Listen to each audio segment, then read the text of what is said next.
Hello, I'm Karen, and in this video I'm going to be sharing with you how to make a bumblebee. Okay, and I just want to tell you as well, if you wanted to make this to be like a honeybee, you do need to make the tail end to be yellow because it's got a yellow tail end if you want to do a honeybee. Okay, so I've also got my little moth here just to show you for the eyes. I'm not sure that I'm going to have enough time to do everything because it's really, it is a fiddly thing to do, but if you've got the patience, then you will be able to make it. Okay, so you're going to need a pair of scissors, you're going to need a 4mm crochet hook. I've got these little seed beads for the eyes. You need a pair of scissors and a wide-eyed darning needle. Okay, so I'm going to begin with the tail end. So I'm beginning with a magic circle, put a hook under there, over and do one chain, and then pull this tail end so it's smaller. So we're going to do 8 single crochet if you're in the US, or 8 double crochet if you're in the UK. So that's 1, 2, 3, 4, 5, 6, 7 and 8. Okay, so now we've done those 8 stitches there, we're going to move over to our next colour, which will be the black for the next section of the bee. And whoops, so what we're going to do is pull this tail end tight there, and then we're going to slip stitch underneath the first single crochet to join, and this is where we're going to join in the black section. Okay, so that's like that. And then I'm using the stitch that I've been using in my other videos where I've made these little mushroom flowers. Okay, so you're going to do a chain 1, yarn over, go into the slip stitch that you've already just used, yarn over, catch your yarn and pull through, so you've got 3 on your hook. Then put your hook into the next stitch along, yarn over, pull through, so you've got 4 on your hook, yarn over, pull through 2, yarn over, pull through 3. Okay, and we're going to repeat that. So you're going to go into the stitch you've already made, yarn over, pull through, put your hook into the next stitch along, yarn over, pull through, yarn over, pull through 2, yarn over, pull through 3. And we're going to do that same stitch all the way around, and we work into the slip stitch for this particular pattern, so that we end up with 8 of these little stitches, which it's like a half double crochet 2 together, but it's not because you're working in a stitch you've already used. So I'm not sure what the name of the stitch is, so I'm sorry for that. Okay, so we're just going to get these done, and I'm nearly there.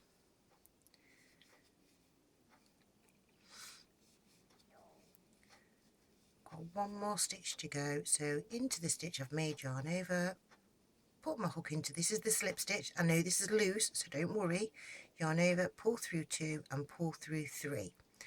Okay, so now I've finished with both of those colours. So what I'm going to do is I'm just going to cut those tail ends off just to make it be a little bit easier. Then I'm going to move over to the yellow,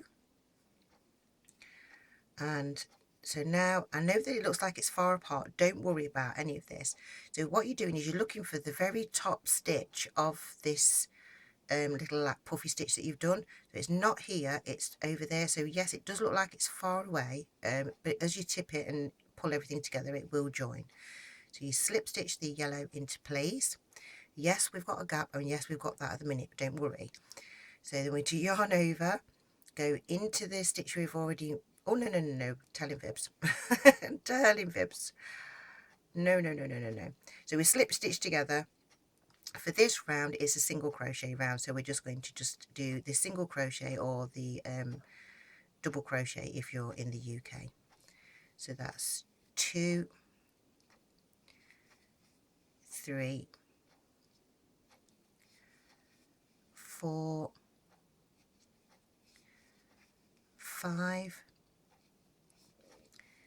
6, 7, and this, I know this looks like a really baggy stitch, like I said, it's, don't worry, and you're going to just do your final stitch into there and then slip stitch into the first single crochet to join, and then you're going to do a chain 1, yarn over, work into that stitch, yarn over, pull through, and we're doing this stitch again, so we're going to go into the next stitch along, yarn over, pull through 2, yarn over, pull through 3, and we're going to do this all the way around for this colour so that we end up with 8 more stitches. And like I said, it is a bit fiddly, your tail ends are going to get in the way for a bit, but if you just persevere you can actually do this. If you're really new to crocheting, then maybe this is a little bit difficult, but if you really want to be determined and have got the patience for it, you will actually be able to do it. So I'm not sure how many stitches I've done, but you just keep going around until we get to the end of this round. There. And so if you want to just practice this just in one colour, this is I did it all in white for the silk moth, so that'll probably be easier for you to begin with rather than changing over your colours. Oh, sorry, my yarn's gone squeaky. I've got one more stitch to do there, and into that final slip stitch there, and then what we're going to do is we're going to change over colour again. Oh, my yarn's getting stuck in there. Don't worry about all of these tail ends, we will sort all of this out. So then what you're going to do is you're going to find the very top of the first stitch, and we're going to slip stitch we're changing over to the black colour now, so we're going to slip stitch that into place, and then we're going to do just a round of single crochet. So we've got 1 into the tops of all of these like this. I think I'm on my 3rd stitch, I'm not sure now, but we'll just get round all the way around. I say it looks very messy when you're at this stage, but honestly don't worry about it. There, and we've got one more stitch to do there, and then we slip stitch to join into the first single crochet or double crochet depending where you're from, and then we're going to do another round of the same stitch. So we've got 1. So this is where it gets difficult, because when you're using dark colours it's really hard to see where you're actually working, but I say if you're patient with this one you will be able to do it. And into there, I say, and really you can count your stitches while you're actually going along as well, so you're always going to have 8 stitches for each round for this particular bee. And then I do believe we've got this slip stitch to work to yet, because that's the tight stitch there, and I can see as well because of that changeover, and then I'm going to just slip stitch into there to finish that round, and then I'm going to cut off the tail ends like that and pull this tail end through. Okay, so then you'll have something, it looks like that, and yes it is looking messy, and yes it's got lots of tail ends. Now you're going to turn it, it is a bit difficult, but you're going to turn it inside out so that you can see all of your tail ends. So you want to get the tail end, which is the one for pulling the tail end closed, so you can know that that's that one. Now you've got when you did the first round, you've got the black stitch and the white stitch, and you want to pull those tight and then tie those into a double knot, just to make sure that they're not going to come undone while you're there. Okay, so that's that little section. So then you're moving up to the next round, so you want to get the black tail end and the yellow tail end, pull those tight, okay, and then tie those into a double knot there and there. And then you've got your next join up, which is also a blue and a yellow, so you want to pull those tight first, so pull them into place oops, and make sure that's really nice and tight, and then do that also in a double knot. And I say, I know this looks really, really messy, but so, and you now what you're going to do is leave the very end where you finished your work, you're going to leave that to one side, and then let's just get all of these out of the way a minute. And then all I did was literally cut all of those off. Okay, oops, that's getting stuck in there. So now that it looks like that, so now what you're going to do is you're going to turn it back the other way around. Oh, see, it is fiddly, but it is all doable. And we're going to poke it all through, get that into there. And so there you can see, and you can see that now you've pulled everything together, you can barely see where you've actually got any of the actual joins of actually changing over the actual stitches. So you've got different choices here. So I personally like to use the tail ends to stuff them, because that's also a way of like using up your tail ends to make sure that you're being economical with all of your yarn. So it's not quite enough to stuff it, so I'm just going to just get a tiny bit of stuffing just to finish it off. I think that's too much, to be honest, and stuff that stuffing into there just to make sure that we're all nice and got everything in there as much as possible. There. Then you're going to get your darning needle and get that threaded. She says, you know, when you're not doing things on camera, you can just do things, and then all of a sudden you go to do something and you're all fingers and thumbs. That's just not working. Look, is it? Let's try one more time. There we go. That's better. So just try and make sure that all of the fibres are tucked in. And then what I like to do is I like to just keep the yarn to one side so I know where I've begun and ended, because it's you can't see very well with the darker yarns. And then pull. Wow. And then we're just weaving it in and out of these stitches until I get back to the beginning, because realistically a bee has got a dark face and it's all scrunched up because it's got its little pincery things. Okay, and make sure that's tucked in as much as possible, and then pull that nice and tight. Now it's really, really difficult for you to see on camera, but we end up like with these little sections.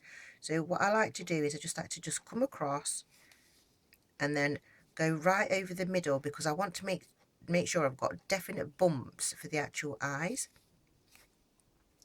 so that I've got that little section like that, and then just sew the tail end in through there and out through the body somewhere.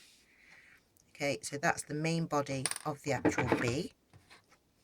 Just going to cut that off there, and then I'm going to use the white yarn to make the wings. So for this one, we begin with a chain of 4. So I'm twisting to start off with, and then a chain of 4. So that's 1, 2, 3, 4. Now we're doing, this is a treble crochet in the US, or a double treble, or it's a double treble crochet. No, it's not. Yeah, it's a double treble. I can't even remember what it's called in the UK now. My brain's gone blank. Okay then, so we've got so yarn over your hook twice, whichever one it is. Go into the first chain, yarn over, pull through, yarn over, pull through 2, yarn over, pull through 2, yarn over, pull through 2. Then yarn over your hook twice, go into that first chain again, and yarn over, pull through 2, yarn over, pull through 2, yarn over, pull through 2, and one more time. So we'll end up with 3 of these stitches in the middle. Then, and if you wanted to do the silk moth, you can just, that's where you end. So, and then you just sew the you do like a whip stitch over the end of there and put the tail end inside the actual moth. But for the bee, I'm going to do 1, 2, 3, and then slip stitch back into the first chain. Now I'm going to do a chain of 3, so it's 1, 2, 3, because that fourth chain that I did at the beginning was the one that we're working in. So yarn over twice, go into that beginning stitch that you began with, and do one of those stitches, two of those stitches. It's a double treble in the UK, and it's a treble in the US, that stitch. And then do chain of 3, so 1, 2, 3, put your hook into the middle, yarn over, pull through, and slip stitch to finish. Cut off your yarn, pull your tail end through, and then you're going to get the tail end and put it through the actual hole of the beginning where you actually began. Pull that through to the other side. Then the very first tail end that you start with, pull that so it pulls it nice and tight. Make sure that your stitches are all nice and tight at the end there, and then also make a double knot. Okay, and then we're going to get the needle, and hopefully I'm going to be able to thread both of these strands of yarn into my needle at the same time.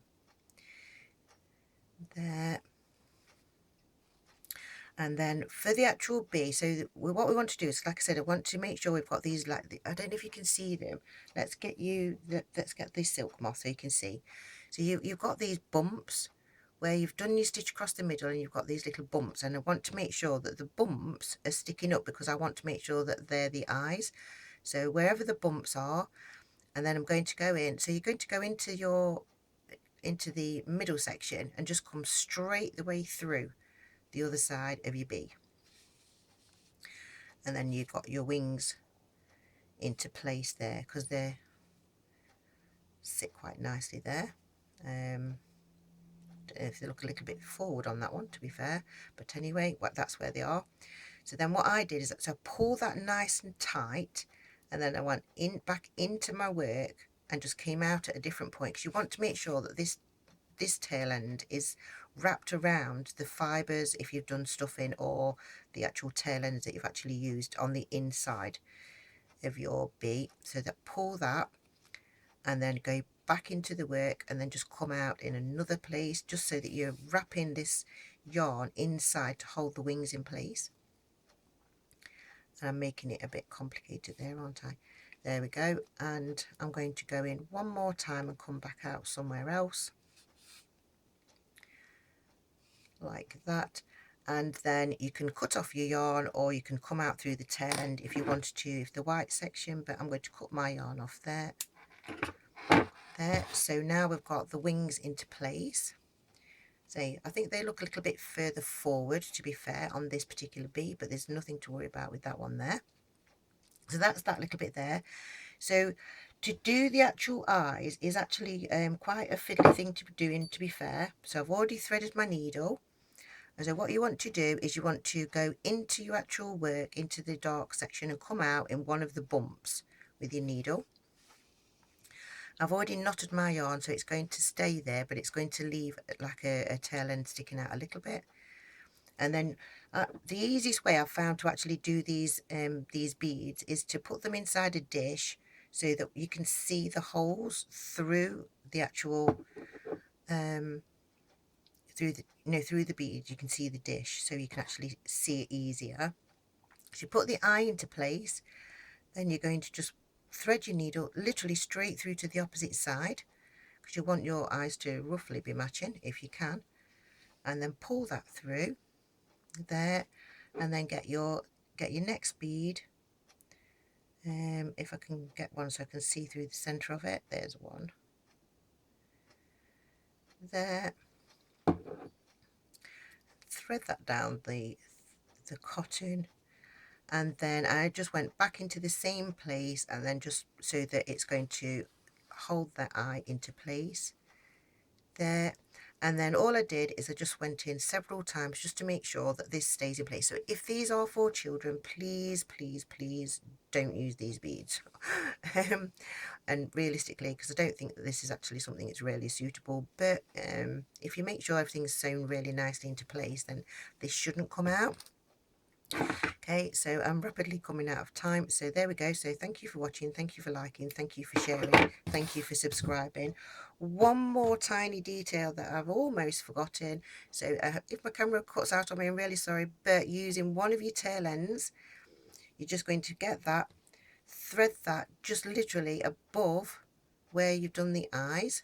So you can, that will be enough, I think, just there. Pull that through and then just tie it. Whoops, I've got some cotton stuck on it. Ooh, tie it in a knot. You can do a double knot on there and then pull those forward and snip it off just so that you make the antenna for your bee. And sorry, the antenna is not the best for this particular bee. Then my yarn's all split in there, but you've got the rough idea of what you're supposed to be doing. So thank you for watching, thank you for liking, thank you for sharing, and I hope that you have a go at at least making one of these. Okay, bye for now.